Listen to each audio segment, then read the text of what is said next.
Time to have a cup of tea and wait for all of this to blow over.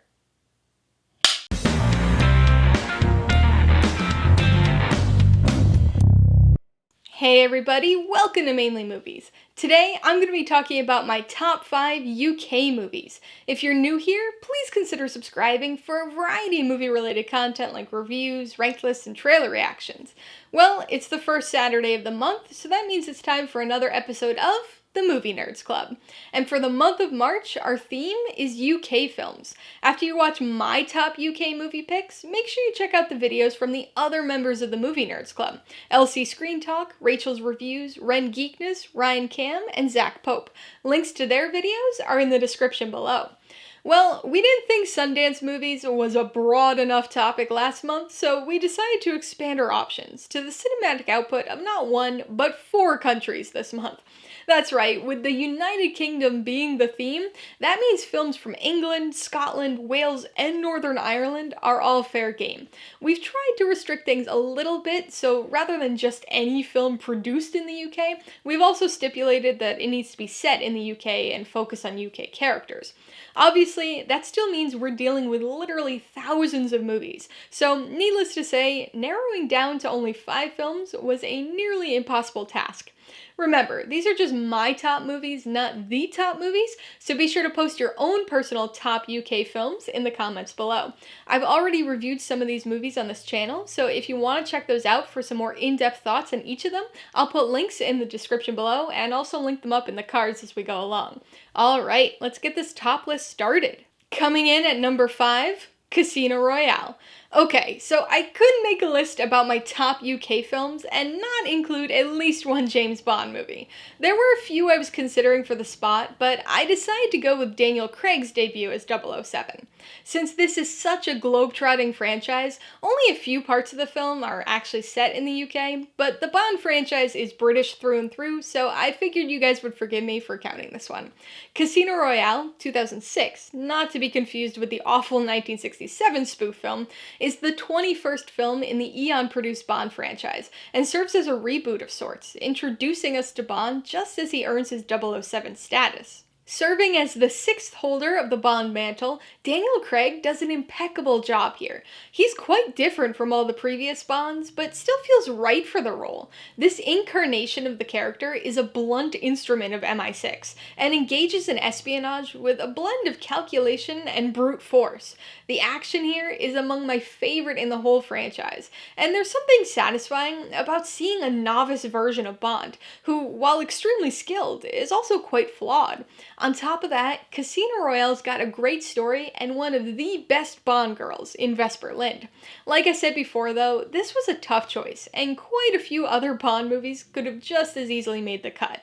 Coming in at number 4, Brief Encounter. This is easily one of the best romantic dramas ever made. It's adapted from a play by Noel Coward, and actually marks the 4th Coward adaptation that David Lean directed early in his career. The 3rd, Blithe Spirit, just barely missed making this list. Now, I'm not somebody who loves romance films, at least not ones that are just straight up romantic dramas, but there's something about this film that sets it apart from others. Part of it's the fantastic cinematography, but another big part is the story. The plot itself is very simple. It's a story of a chance encounter at a train station, of 2 strangers who happen to meet and start to build a relationship over the course of several brief encounters. But emotionally and thematically, this film runs much deeper.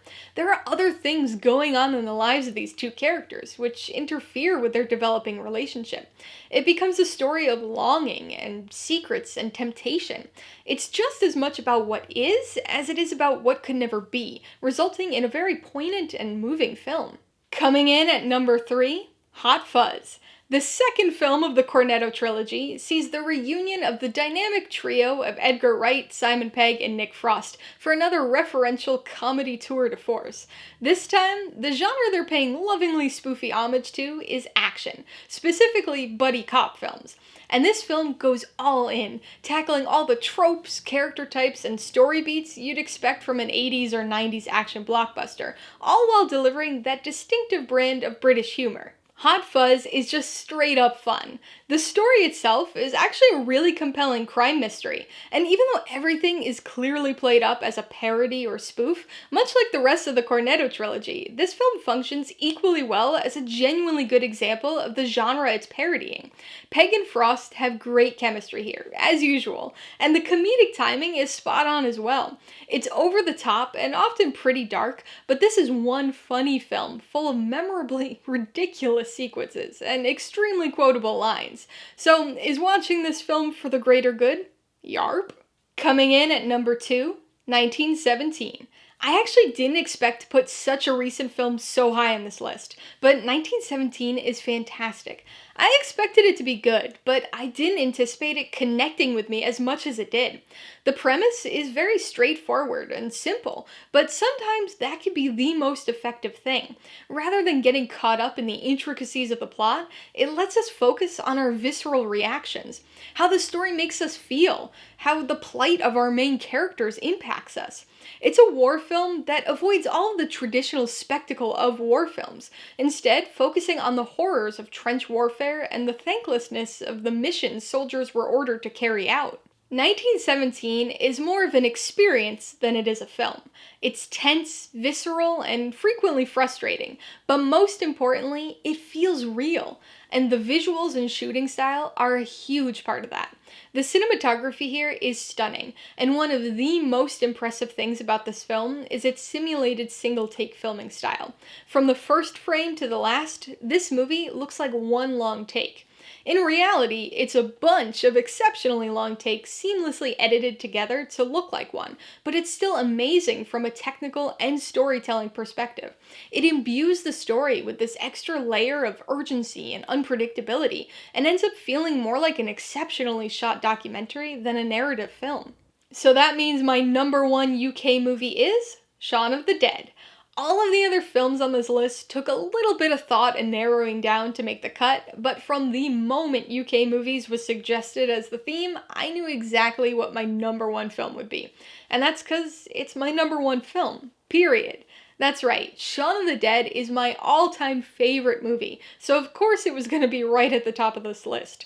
I honestly don't think I can adequately express how much I love this film. It's been my favorite movie for 16 years now? And it's one of those movies that I can't help but sit there smiling while I watch it, no matter how many times I see it. It's the quintessential rom-com, blending its 3 genres perfectly and fairly equally.